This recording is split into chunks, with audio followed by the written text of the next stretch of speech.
massive buzzword. But what we've seen through gamification, it's been over the last 2 years. Gamification is the application of game-like mechanics to non-game contexts.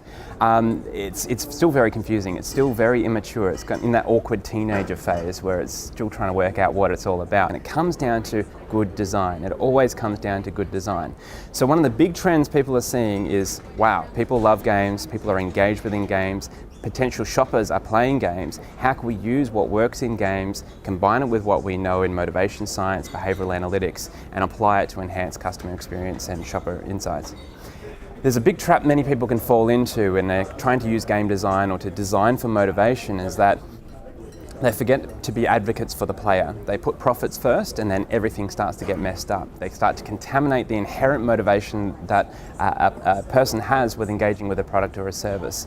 And so what we need to do instead is actually put yourselves in the minds of the player and then looking at the friction points between where your player, where your customer, where your shopper is and where you want them to be. Whatever those friction points are, how can we remove them or how can we design them in a way that's going to make them more engaging? You know, one of the cool things about this event is I get to play the part of conference doodler. So I've done the opening and I will be doing the closing keynote, but it means that I'm with everyone throughout the whole event. So I've just been sitting at the back here, you know, doodling and capturing some of the key ideas and messages, but I'm hearing so many great things from the actual participants themselves, and the way that they're talking, the way that they're sharing, and the way that they're connecting. This is an event, I don't often see this at events. Normally people file away and they go to their discrete groups where they hang out with their friends or they sit quietly on their Blackberries and iPhones, but we're not seeing that at this event. We're seeing real connection, real conversations, and really great new ideas, and I love that.